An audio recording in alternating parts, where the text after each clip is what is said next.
Dari awal mulanya cuma punya ontang. Apa itu? Ontang itu open tangkring. Terus setelah saya dapat merek, saya mengajukan halal. Halal. Halal.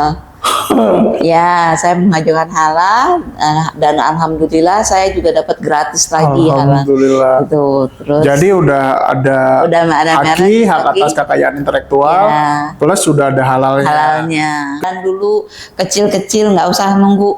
Istilahnya kita mau buka usaha, tunggu punya duit dulu nih, modal dulu nih. Saya sebenarnya modal dari kue aja cuman dengan peralatan yang ada ya. Modal cuma beli terigu, beli gula, yang nggak ada yang nyampe 100 kali ya. Nggak nyampe. Terus dia kasih, nih cobain gitu kan, cobain. Terus dia bilang, ibu ini mah keras, kata buat nimpuk anjing aja. Buat nimpuk anjing. Buat nimpuk anjing aja mati.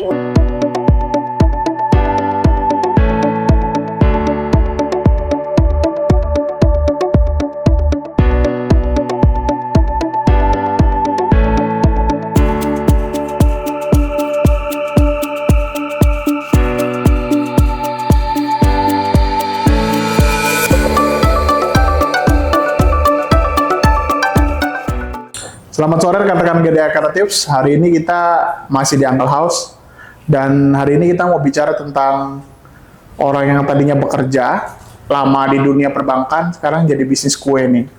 Nah, berawal dari apa, bagaimana caranya beliau merintis usaha kue ini dan kok bisa tiba-tiba dia terjun di dunia kue yang sebenarnya bukan bidangnya. Itu saya mau nanya-nanya nih sama Ibu nih. Ya Ibu, gimana kabarnya Bu? Ya. Assalamualaikum. Salam. Namanya siapa Bu? Saya tahunya namanya nggak tahu nama aslinya. Namanya siapa Bu? Saya Nur Fitri. Nur Fitri, ya. Bu Fitri. Panggilannya Bu Fitri ternyata. Fitri, iya. Saya dulu bekerja di salah satu bank swasta. Di salah satu bank swasta. Terus saya akhirnya kerja selama 24 tahun. Akhirnya saya mengajukan pensiun dini. Pensiun dini. Pensiun dini dengan alasan karena untuk jaga anak aja gitu kan. Terus di saat itu saya setelah keluar dari BCA saya jadi agen asuransi. Kok jadi agen asuransi? Iya. Tapi dulu di BCA apa Bu itunya? Background saya sih udah muter kemana-mana ya, udah di teller, udah di back office, pokoknya di frontliner lah di ininya ya, gitu, udah muter-muter gitu. Terakhir itu akhirnya saya mengajukan pensiun dini. Setelah keluar saya cari kesibukan, saya jadi agen asuransi. Ternyata setelah jalanin gitu kan, ternyata bukan fashion saya gitu loh. Saya itu yang istilahnya pemalu untuk bicara sama orang gitu kan, bicara sama orang, apalagi kalau udah mau nawarin gitu sama orang, aduh gimana ya gitu kan, ada rasa nggak enak hatinya gitu kan, kok malu ya ini. Akhirnya saya mundur teratur sampai suatu hari ada temen telepon, mau kursus nggak? Kursus apa? Kursus kue katanya. Kursus kue. Mau gitu. Ya udah jalan katanya gitu. Loh, bayar berapa? Nggak usah, udah jalan aja. Dibayarin nih. Dibayarin ya? Iya. Udah jalan aja katanya gitu. Di sana katanya itu. Dan akhirnya jalanlah saya kursus kue tuh. Kursus kue, dan dari situ kursus lama-lama saya ketagihan nih. Dari satu kursus itu saya ketagihan. Nah, akhirnya saya cari lagi gitu kan, kursus yang lain lagi, kursus lagi gitu. Terus udah sampai saya ketemu satu tempat kursus, itu pun nggak sengaja karena saya lihat di Facebook tuh dia suka share dagangan rotinya dia tuh. Dagangan roti dia, saya suka, Bu berapaan gitu, ini saya mau ya Bu segini gitu. Dia beli, sampai dia buka iklan juga untuk kursus gitu. Bu saya mau kursus, ikut kursus. Sampai suatu hari dia bilang, orang bilang gini, kursus aja roti katanya gitu. Kursus ya? Iya. Berarti dari sekian banyak udah nyoba kursus A, B, C, D, F, G, akhirnya menjurus ya, jurus ke roti nih. Dia bilang kursus aja roti daripada beli terus katanya gitu, mendingan kursus katanya.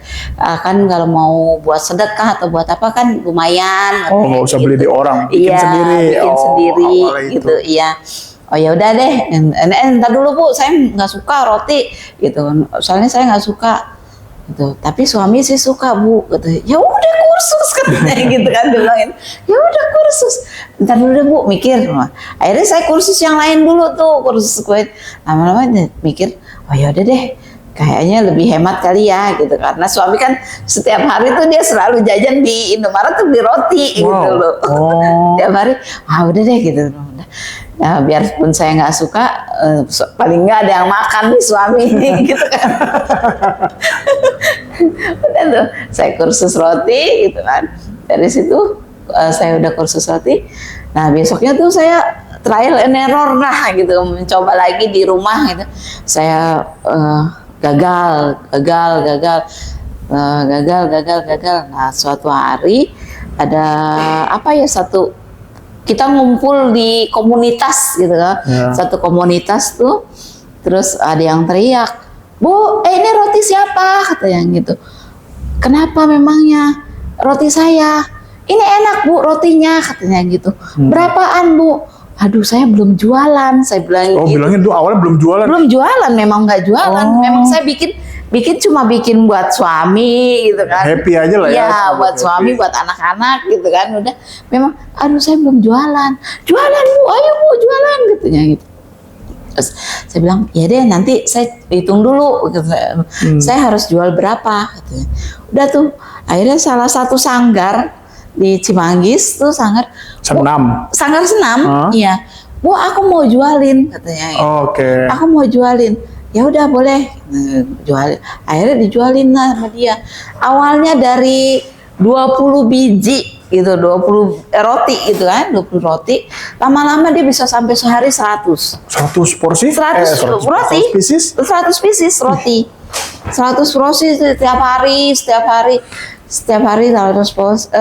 roti, sampai pernah saya ketemu satu reseller yang dia khusus untuk pemasok ke Mabes TNI Cilangkap.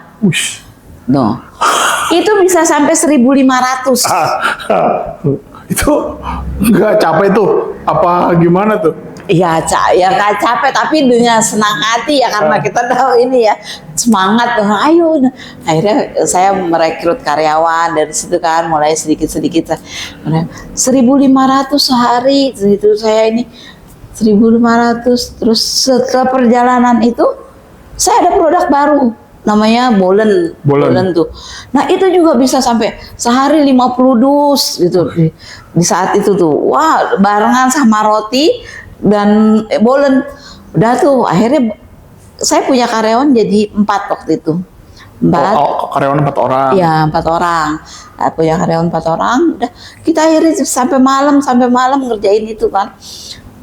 Buat ini, terus udah gitu saya ada produk lagi yang lain gitu kan, tapi alhamdulillahnya setiap saya keluarin produk tuh selalu gitu loh, selalu laku gitu kan. Nah di situ akhirnya saya mikir gini, fokus aja deh gitu, fokus dengan 2 gitu kan, roti dan bolen aja nih. Roti dan bolen.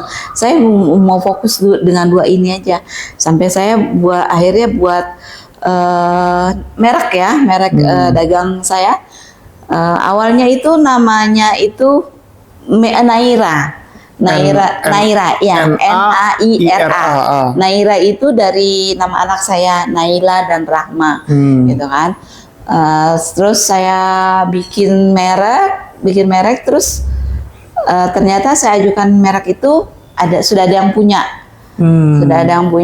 Akhirnya nggak bisa Bu katanya gitu, ini nggak bisa kalau ini soalnya sudah ada punya orang katanya gitu. Akhirnya kita muter lagi cari nama apa ya gitu, kita browsing namanya. Ya udah deh kita ambil yang kira-kira artinya memang nggak jauh-jauh beda dari situ gitu kan. Ya udah merah aja deh, merah. Akhirnya lolos lah, dan alhamdulillahnya saya dapat merek itu dengan gratis. Gratis tanpa bayar sepeser pun. Oh, kalau orang lain bayar gitu atau gimana? Bayar. Oh, ini saya Bayar. kurang paham nih kalau Ya. proses gitu. Kalau UMKM itu kalau nggak salah 500.000. Oke. Kalau bukan UMKM itu 1.500.000. Oke, terus? Waktu itu sih sekitar situ 1.500.000 dan alhamdulillah saya dapat gratis. Terus setelah saya dapat merek, saya mengajukan halal. Halal. Ya, saya mengajukan halal dan alhamdulillah saya juga dapat gratis lagi halal. Alhamdulillah. Itu terus. Jadi udah ada merek, hak atas kekayaan intelektual, ya, plus sudah ada halalnya. Gratis dua-duanya. Gratis Luar dua-duanya. biasa. Alhamdulillahnya. Terus ya sudah sekarang ya terus kan pandemi ya. Pandemi itu untuk yang kantor-kantor karena udah nggak ada meeting segala macam kan udah tutup tuh kan, Sepi, jadi sepi gitu kan. Tapi karena orang banyak di rumah, mereka pada jajan ya udah jadi tetap aja rame gitu, tetap di roti di bolennya itu tetap jadi best sellernya gitu, rame sampai ke sini. Pandemi 1-2 itu masih rame. Yang ketiga, yang COVID yang ketiga tuh ya, yang ketiga itu sudah mulai sepi gitu kan, sepi sampai ini sih ya di tahun ini sepi juga lah, lebih turun dari ini, tapi alhamdulillah masih ada dan masih banyak sih ininya, justru produknya jadi lebih banyak keluar gitu, lebih beragam yang keluarnya gitu deh.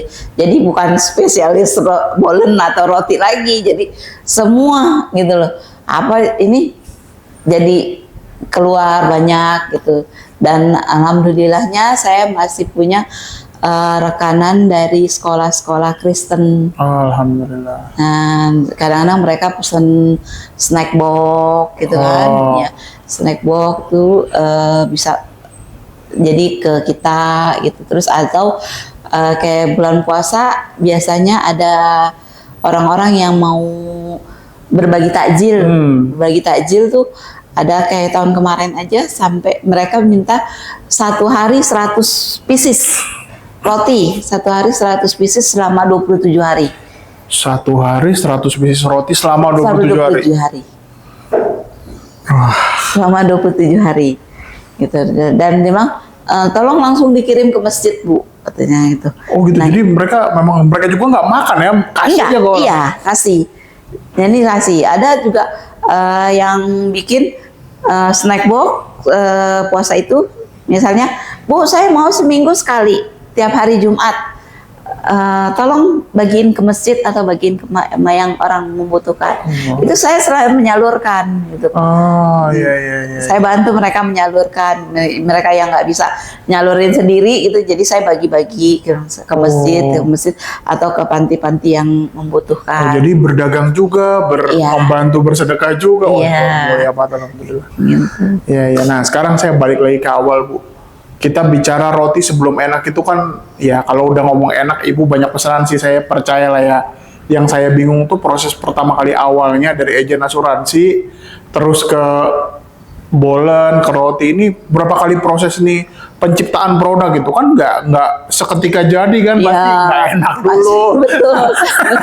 Atau bagaimana dulu, itu yang pertanyaan saya itu dulu, Bu, awalnya. Ya, waktu pertama bikin gitu kan, waktu saya nyoba lagi, saya kasih tester ke tukang ojek di depan rumah. Tukang ojek di depan rumah. Terus dia kasih, nih cobain gitu kan, cobain. Terus dia bilang, Ibu ini mah keras, kata buat nimpuk anjing aja. Buat nimpuk anjing. Buat nimpuk anjing aja mati, Bu. Gitu kan. Iya udah cobain dulu deh, rasanya enak ya. Terus tapi cobain. Rasa enak, Bu, katanya, cuma keras. Akhirnya nyari lagi ya kan, walaupun kita sudah punya resep dari kursus gitu kan, mungkin masih harus trial and error dulu gitu Modifikasi kan, lagi ya. modifikasi lagi gitu kan. Nah, akhirnya ya udah nyoba lagi sampai akhirnya, nah ini Bu udah enak katanya gitu. Udah nih kalau menurut mereka enak, udah lembutnya udah Bu, ininya udah oke. Barulah makanya pas ketemu yang tadi saya bilang di satu perkumpulan mereka berteriak enak tuh. Tapi dari situ saya juga nggak stuck di situ ya, masih saya cari apa lagi. Terus ada teman, coba deh pakein ini barang ini gitu ya, ini rotinya akan lebih lembut katanya gitu. Terus akhirnya saya coba dan alhamdulillah benar gitu. Tanpa saya mengurangi komposisi yang memang dari resep itu, tapi saya menambahkan gitu loh, gitu. Menambahkan itu satu itu, alhamdulillah rotinya malah memang lebih lembut gitu loh. Oke. Nah sekarang berarti masaknya pakai apa nih Bu tahapannya? Pakai oven biasa apa udah? Ya, cerita Bu. saya dari awal mulanya cuma punya ontang. Apa itu? Ontang itu open tangkring.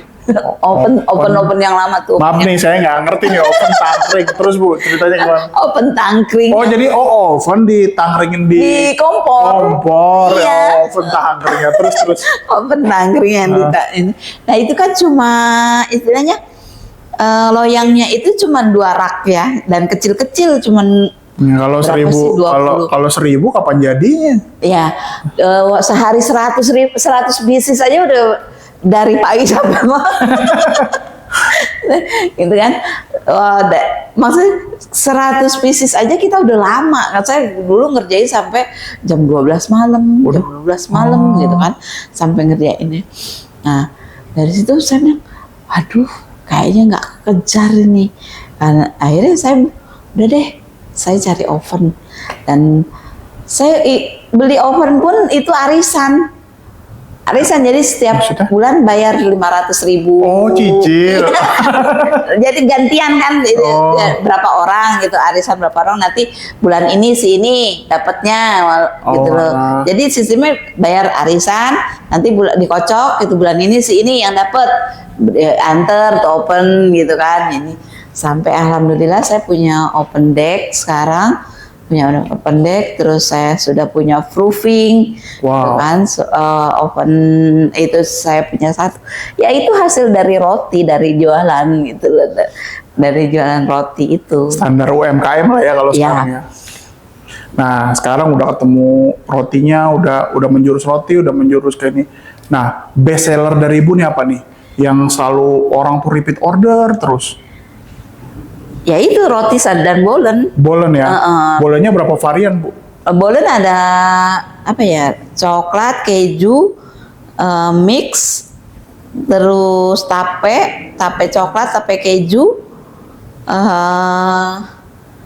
smoked beef. Oh bolen dikasih smoked beef? Iya. Dan isinya smoked beef. Jadi ada 7 varian. Berapa tahun sudah prosesnya ini semenjak pensiun? Saya pensiun 2012 akhir.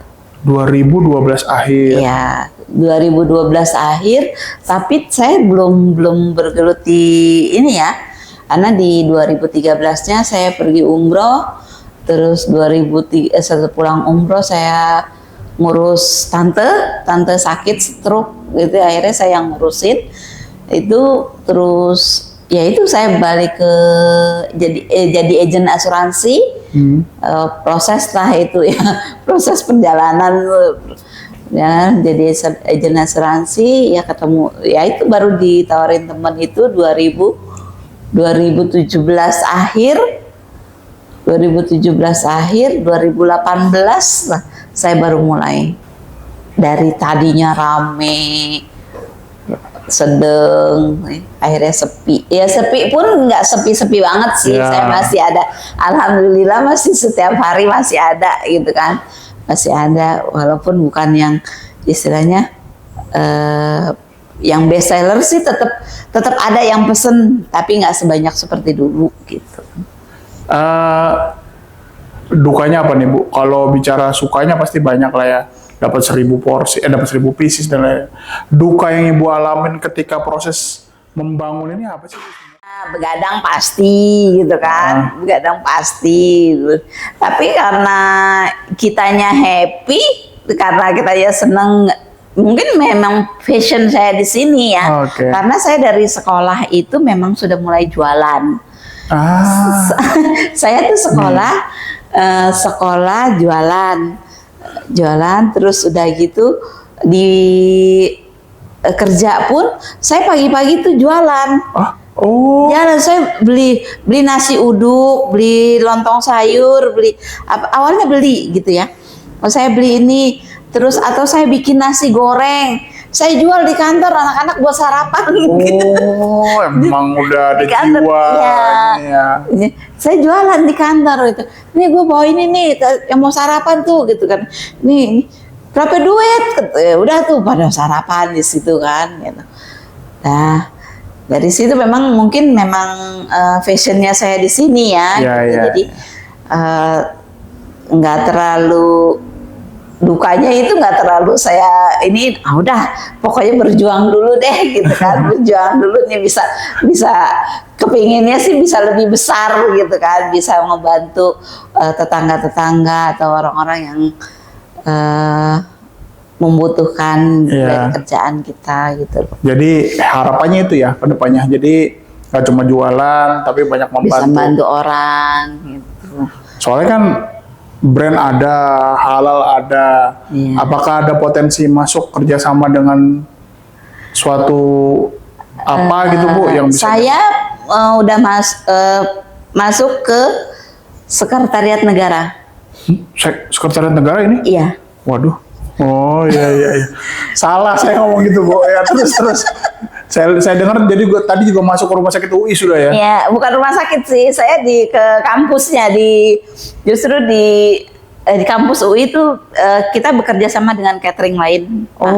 Catering lain. Jadi mereka memang subkonnya dari UI ya. Wah, udah oke. Nah, sekarang saya mau nanya nih Bu, buat mungkin orang yang kayak saya, mungkin para netizen yang kepengen atau subscriber yang pengen mulai, tapi bingung caranya gimana, mulainya gimana, tuh kiat-kiatnya gimana tuh Bu Fitri tuh? Sebenarnya sih kemauan dulu dari diri sendiri ya, kemauan untuk maju, kemauan untuk berkembang gitu kan. Nggak usah punya semua dulu gitu loh, yang ada aja di rumah pakai. Contoh nih saya sekarang lagi merintis mie ayam. Jual mie ayam juga. Oh siap. Terus mie ayam. Saya kan nggak punya buat ngerebusnya, buat saringannya gitu kan, buat ininya. Tapi saya pakai aja baskom panci yang di rumah tuh dia udah buat ngerebus gitu kan, atau penggorengan ya udah yang ada aja dipakai dulu gitu loh. Ya nggak usah yang istilahnya gede-gede dulu lah gitu, harus komplit dulu, nggak akan jalan-jalan gitu kalau begitu. Kalau kita nungguin itu nggak akan jalan-jalan. Yang ada aja kayak tadi juga saya cerita roti ya. Saya dari open tangkring gitu kan ya. Saya cuma dari open tangkring, nggak punya apa, mixer pun mixer tangan, hand mixer tuh sampai saya ganti mixer itu berapa kali karena nggak kuat kan untuk roti kan, nggak kuat untuk roti. Akhirnya saya beli mixer. Setelah berapa kali saya ini ada keuntungan dari roti, akhirnya saya bisa beli itu mixer gitu kan. Jadi berjalan aja dulu lah gitu loh, berjalan dulu kecil-kecil, nggak usah nunggu istilahnya kita mau buka usaha tunggu punya duit dulu nih, modal dulu nih. Saya sebenarnya modal dari kue aja cuman dengan peralatan yang ada ya, modal cuma beli terigu, beli gula yang ada yang nyampe 100 kali ya, nggak nyampe 100.000 gitu kan. Beli dengan sedikit gitu, beli terigu. Itu ya guys, ya mulai aja dulu, nggak usah takut. Gitu loh. Ya udah mulai aja dulu kita istilahnya. Kalaupun kita ada kritik atau saran dari orang gitu kan, jangan jangan diambil hati, jangan bawa perasaan. Jangan di ini. Tapi kita cari memang oh iya ya, mungkin ya begini. Kita coba lagi. Terus sama sering-sering lah berani nyobain kue orang gitu loh. Oh, nyobain kue orang ya? Iya, kita jajan Iya. kue orang, jangan mentang-mentang kita jualan terus kita nggak mau nyobain kue orang nih, gitu kan? Wah, itu tips Gitu. juga. Kita harus mau nyobain ke orang. Kalau ke orang nih ini kita bisa nilai kan, nih enak nih, apa ya yang bisa bikin enak ya? Itu harus kita cari gitu loh. Saya nyobain itu roti itu, oh iya enak nih ininya. Terus enak, cari apa gitu, dari apa? Kita ngobrol deh sama baking kan, kita ngobrol. Coba pakai ini, Kita coba tuh, jangan cuman stuck kita. Udah rasanya memang udah begini, enggak gitu. Jadi masih harus kita perbaiki lagi terus. Siap. Jadi kita cari lagi apa yang bisa kira-kira bisa lebih biar meningkatkan harga jualnya kita juga gitu loh. Jadi ya nggak usah nunggu yang kita lengkap dulu deh alat-alat, udah yang ada aja di rumah pakai. Ya. Gitu. Oke. Mungkin segitu aja dulu guys ya. Banyak pesan dan kesan yang tadi udah kita sampaikan. Yang pertama mulai dulu, yang kedua mulai dari kecil dulu, yang ketiga ya berani berpikir maju bahwa yang sudah jadi aja masih mikir produk orang lain, nyobain orang lain. Jadi nggak usah takut, nikmati prosesnya dan semuanya. Mungkin segitu aja sore ini. Selamat sore.